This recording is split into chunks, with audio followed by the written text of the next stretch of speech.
I'm sorry to interrupt, but that photo in the gold frame, that's me. That's me when I was 7 years old.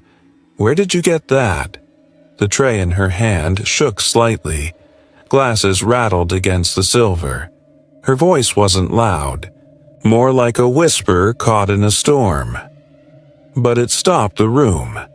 Mr. Grant turned around slowly. His eyes moved from her to the frame she pointed at on the shelf behind him. It was a photo of a little black girl in a red corduroy dress standing under a tree, smiling wide with 2 teeth missing. Her hair was in puffs, her smile crooked.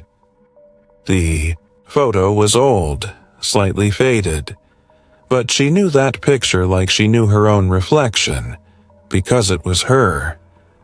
He looked at the photo, then looked back at her. "You're mistaken," he said calmly. "That photo's been there for years." "No," she said, taking a step forward. "I don't care how long it's been there. That's me. That's my smile. That dress. My mom made that dress." His brow furrowed, but his expression stayed controlled. He wasn't denying it, not really, just brushing it away like a speck on his expensive shirt. "You're probably just confused," he said. "You're working.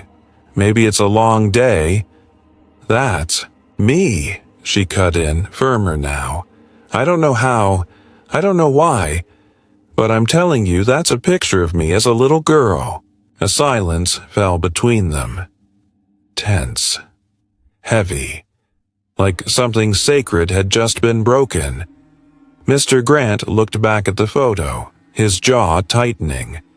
He didn't argue this time, didn't deflect. Instead, he exhaled, long and low. Then, almost too softly, he said the 6 words that made her stomach drop. "You were never supposed to know." Everything inside her stopped. She stood there, holding a tray of untouched champagne flutes, but suddenly she couldn't feel her hands. "What did you say?" she asked, her voice cracking. He didn't repeat it. Instead, he looked away, not down at the floor, but up toward the high ceiling, like he was trying to find a way to undo a moment that had already happened. She placed the tray down on the nearest table, her hands trembling. "I want to know where that photo came from, and why it's in your house." "I think you should leave," he said gently, but firmly. "You're upset. This isn't the time." "I'm not going anywhere until you answer me." Guests in the room had begun to notice, eyes glancing over, conversation softening. But she didn't care. Nothing else existed but that photo, and this man who suddenly seemed like a stranger with a piece of her childhood on his wall. She stepped closer. Her chest tightened. "My mom." She never talked about anything from when I was that age. Nothing. It was like those years didn't exist. But that photo, I remember it. I remember that day. It was one of the few happy moments I had. Mr. Grant didn't speak. "Do you know my mother?" she asked, her voice almost pleading now. Still, he said nothing. "Did you know me?" A beat. Then, finally, he nodded. Barely. Almost like it pained him. Her knees nearly gave out. "You did," she whispered. "You knew me. Why?" He looked down, pressed his lips together, and said quietly, "Because, for a while, you lived here." Her world tilted. "What are you talking about?" He closed his eyes. "I don't think this is how you should find out. I don't care how I was supposed to find out," she snapped, her voice rising now. "I want the truth." Another silence, but this one was different. This was the kind that comes before something big, something irreversible. Mr. Grant slowly walked to a leather chair and sat down like he'd been carrying this weight for years. He motioned for her to sit, but she stayed standing. He rubbed his hands together. "You were 5 when your mother worked for me. She had nowhere to go. She came here in the middle of the night, said she had to leave where she was, said you were in danger." Her breath caught. "She begged me for help," he continued, "and I let her stay. For a little while. She cleaned, cooked, slept in the guest room with you. But then one night, she left. Left you here. Said she'd be back in the morning. She never came." She shook her head. "No, that's not true. She left you with me for 3 days. No contact. Nothing. I was about to call the police when she returned. She was crying. She took you and disappeared. I never saw either of you again." She stumbled backward, gripping the side of a marble table to steady herself. That can't be true. She made me promise not to talk, not to reach out, not to try to find her. She said it was for your safety." Her heart pounded against her ribs. "My mom never told me any of that," she whispered. "I believed her," he said. "I trusted her. She was scared. I didn't ask questions." Her voice shook now, low and raw. "You just kept the photo?" He nodded. "I always wondered what happened to you. I kept it because I cared, because you were a part of something I never forgot." She covered her mouth with her hands. Her eyes were glassy. Tears pushed forward but didn't fall yet. "I feel sick," she whispered. "I'm sorry," he said, voice heavy. "You were never supposed to know. Your mother didn't want you to." She turned away.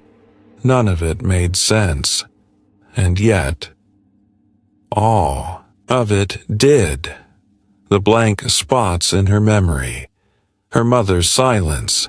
The way she used to cry at night when she thought no one was listening. It wasn't just trauma. It was buried history. "I need to go," she said. He stood slowly. "If you want to talk, if you ever want answers, come back." She didn't answer. She just walked, past the guests, past the waitstaff, past the gold-framed photo that now felt like a ghost. She pushed open the back door and stepped into D. The cool night, and for the first time in her life, she felt like her past had just cracked wide open. "I'm not here to serve drinks today. I came for the truth." Her voice didn't shake this time. Not like last night, when her world cracked in two. Not like the moment she saw the photo on the wall and everything she thought she knew about. Her childhood suddenly slipped through her fingers. Now, she stood at the same front door, no tray in hand, no uniform. Just her. Mr. Grant opened the door and stepped aside without a word. As she walked in, the house didn't feel the same. It felt colder, bigger, like it was watching her too. The photo was still there. He hadn't taken it down. Good. She needed to see it, needed to know this wasn't some bad dream she woke up from. He gestured toward the living room, but she didn't. Sit. She stayed standing, arms folded tight like she was holding herself together. "Why didn't you tell me last night?" she asked. "I wasn't sure how," he said. "Try now." A pause. He looked at her, and for the first time, he didn't try to hide the tiredness in his eyes. "I knew your mother when we were younger," he began. "Before the job, Before the suits and the boardrooms, she blinked. That wasn't what she expected. We were teenagers, he said. She was bright, strong, too good for the world she lived in, and too proud to ask for help. He paused. But one night, she did. She didn't speak, just listened. She showed up here with you. You were small. You were scared. I remember your eyes, wide, silent. You didn't cry. You just held onto her arm like it was the only thing keeping you upright. The words pierced through her. She said you'd been through something she wouldn't explain, just that you needed to be safe, that she had no one else. I offered a room, a job, whatever she needed. He looked away for a moment, as if the memory was too much. She worked here for a while, quiet, distant, but she loved you like air. Then one day she was gone. You were still here. She left a note, said she had to fix something, said she'd come back. 3 days later she did. Took you. Left without looking back. Her voice came out low and strained.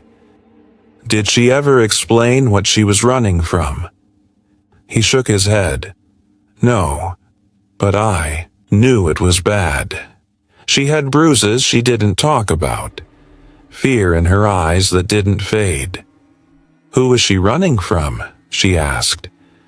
I don't know, but the way she held you, like someone might take you away any second, I knew she was desperate. The silence between them stretched like a wire pulled too tight. She stepped closer to the photo. So that was real, she whispered. That was really me in this house. Yes. And you never thought to find me? Ask what happened. Promised her I wouldn't, he said. She made me swear. She said if I ever tried to reach out, it could cost both your lives. Her stomach churned. And you believed her? I had no reason not to, he said. And after she left, I never heard from her again. She sat down slowly, like her legs had given out. Her eyes stayed locked on the photo. I don't remember any of that, she said softly. Just shadows. Nothing clear. I thought my mind just blocked out the bad years. It probably did, he said. You were young. But that photo, that was a moment she wanted to capture. Said it was the first time she saw you smile in months. She felt the burn behind her eyes, but she blinked it away. What happened to her? She asked. His mouth tightened. I don't know. I tried looking years later, quietly. Couldn't find her. She died 3 years ago, she said. Heart attack. Sudden. His expression changed. Something between guilt and grief. I'm sorry. She never told me any of this, she whispered. She always said we moved around a lot, that we stayed with friends. Never mentioned this place. Never mentioned you. She was trying to protect you, he said. Her eyes narrowed. Or she was hiding something. He didn't argue. She looked back at the photo, then back at him. You kept that photo all these years? Yes. Why?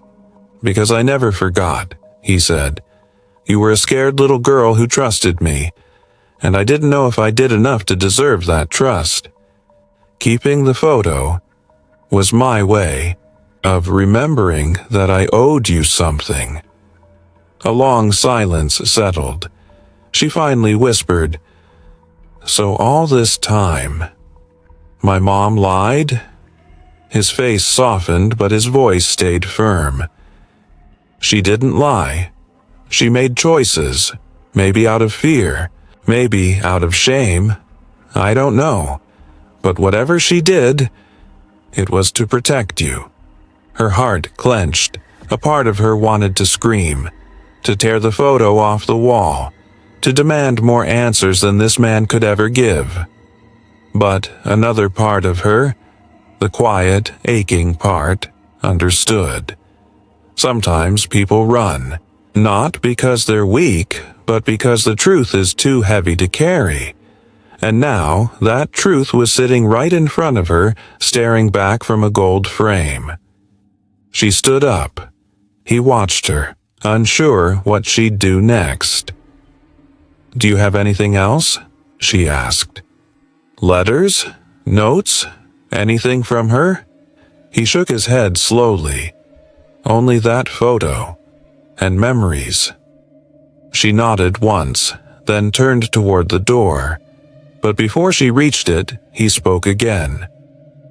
"There's more to the story," he said, quietly. "Things even I don't fully understand." She turned back. "Then help me understand." A long pause. Then, "Come back tomorrow. There's someone you need to meet." Her brows pulled together. "Who?" He looked her dead in the eyes. "Someone who knew your mother before you were even born." Her breath caught, and just like that, the ground beneath her shifted again. "She wrote it for you, but never had the courage to send it." That one sentence froze her. Mr. Grant stepped across the room slowly, the weight of what he was about to give her hanging heavy in the air. She followed him silently, to the corner of the room where an old upright piano sat untouched, its wood slightly faded with time. He knelt down beside it and pulled back a loose panel. Her breath caught. Tucked between the frame and the wall behind the lowest keys was a folded, yellowed envelope. He handed it to her. Her fingers trembled as she reached for it. There was no name on the front, no date, just one faint crease down the middle, as if someone had opened it once, then folded it back and never looked again. She stared at it for a moment, scared to open it. "What is this?" she whispered. "A letter your mother left," Mr. Grant said quietly. "I found it after she took you and left. It was hidden back there. Took me weeks to even notice. I didn't open it right away. I didn't know if it was meant for me or for you. But when I finally read it, I knew." Her voice was hoarse. "Why didn't you give it to me sooner?" He looked down, ashamed. "Because I didn't know who you were when you came back. Not really. And once I realized, I wasn't sure you were ready." She swallowed hard. "I don't think I'll ever be ready," she said, unfolding the paper, slowly. And then her mother's handwriting stared back at her. Shaky, raw, deeply personal. She began to read aloud, her voice cracking with each line.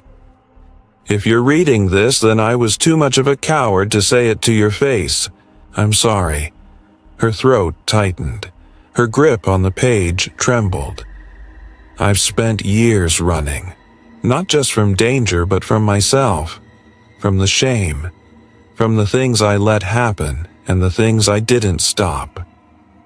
Tears welled in her eyes. "There was a man who hurt me. He hurt you too, even though you were too small to remember. I tried to leave him once. He found us. I tried again. He beat me so bad, I didn't think I'd survive the night." She stopped reading, covering her mouth as a choked sound escaped. Mr. Grant sat silently, letting her feel everything, letting her fall apart without judgment. She continued, barely able to see the words now. "I brought you here to this house, hoping I could hide. I didn't know Mr. Grant back then, not really, but he opened the door and it felt like grace. Like maybe we weren't cursed after all. Her chest ached. He didn't ask questions. He didn't treat me like I was broken. He gave me work, a bed, a little peace. You smiled again, Diti Uhuad. This house. That was the first time I started to believe maybe I could still be your mother. Her fingers dug into the paper. But peace never lasts when you're always looking over your shoulder. So when I got a call from someone saying he was close again, I knew I had to run. I didn't want to risk dragging Mr. Grant into it. I didn't want to risk losing you. Her tears spilled. I left because I thought it was the only way, and I never told you because how do you tell a child that the people who were supposed to love her were the ones she had to run from? Her hands trembled. If you hate me after this, I'll understand. If you never want to speak my name again, I won't blame you. But please know, I never stopped loving you. Not for a second. You were my only good thing. Her voice broke. I wish I'd been brave enough to tell you while I was still alive. She couldn't finish. The paper slipped from her hands as the sobs took over. Quiet at first, then deeper, harder, like years of confusion and silence were finally breaking. Through, Mr. Grant moved beside her, not to speak, just to be there. Minutes passed, maybe more. Finally, she whispered, "She was trying to protect me this whole time." And I blamed her. "You didn't know," he said gently. "None of this is your fault." She wiped her eyes, but the tears kept falling. She suffered so much, and still made sure I smiled. She was stronger than anyone gave her credit for. She nodded, looking down at the letter again. I used to think she was distant, cold, but now I realize she was just scared, and doing the best she could, he added. Another pause. Then she asked the question she'd been scared to voice. "Do you know who he was? The man who hurt her?" Mr. Grant's expression darkened slightly. "I never got a name, but I remember seeing someone once, parked across the street, watching the house. She got real quiet after that, packed up the next day." Her stomach turned. "You never reported it?" She begged me not to, said if the police got involved it'd get worse. She stared at the piano, her voice soft. "So, all these years, I thought I was just a waitress trying to make ends meet. And the truth is, I'm the daughter of a survivor." "You're more than that," Mr. Grant said. "You're what your mother fought for." Silence stretched again, heavy, but full of understanding. She folded the letter back up, pressing it to her chest. "Thank you," she said softly, "for keeping it all these years." Mr. Grant nodded. "I've waited 25 years to give that to you." A long breath escaped her lips. "What happens now?" she asked. Mr. Grant stood. "Now, we find out who that man was, and why your mother was so afraid."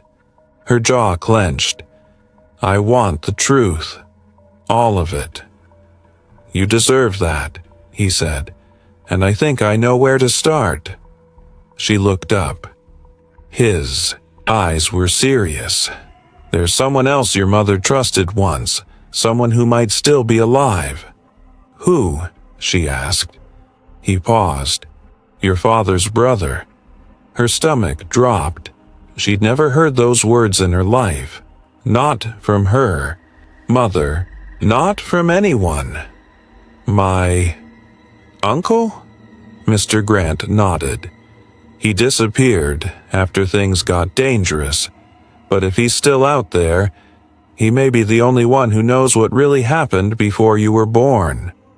She pressed the letter tighter to her heart, and for the first time in her life, she was ready to know everything. She stared at the photo. Small, faded, curled at the edges. Her 5-year-old self sat in a corner of the porch, a chipped tricycle behind her, a half-eaten apple in one hand, the other gripping the folds of her mother's skirt. She had looked at that photo 100 times growing up, but never like this. Now she saw something else. Fear behind her mother's eyes, not exhaustion, not distance. Fear and love. A raw, silent kind of love that didn't always smile, but never stopped protecting.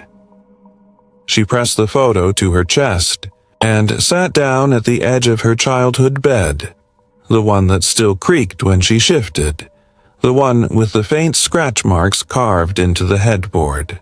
She'd made those on nights she couldn't sleep, nights her mother was out working double shifts, nights she'd wondered why her world always felt one step away from collapsing. She thought she'd buried all this. That time would cover it, but pain doesn't go away. It waits. It hides behind photographs and lullabies and the silence between two people who love each other, but never learned how to say it. She stood up, walked down the hallway, stopped at the doorway, and knocked. The "si-da-ti" sound echoed louder than she expected. Her mother opened the door slowly, her face drained, eyes tired, soul heavier than before. For a long moment, neither of them spoke. Then she held out the letter. I read it. Her mother's hand went limp at her side. I didn't know if you ever would, she whispered. You should have told me. I didn't know how. You could have tried. Her mother's voice cracked. I was ashamed, and I didn't want you to hate me. I did, she said honestly. For a long time. The words stung, but they were needed. Her mother's lips quivered. I know. But now, she continued, I hate what he did to you more than anything. I hate that you had to carry all of this alone, that I judged you without knowing what it cost you to survive. A sob burst from her mother's throat. She stepped forward. They collapsed into each other. No soft music, no perfect lines. Just two people crying in the hallway where secrets had lived for years. I tried so hard to protect you, her mother choked out. I didn't know if I was doing anything right. I was scared all the time, scared that if I told you, you'd never see me as your mother again. You are my mother, she whispered back. You always were, even when I didn't understand. They held each other tighter. Minutes passed. Then her mother pulled back, wiping her face, still trembling.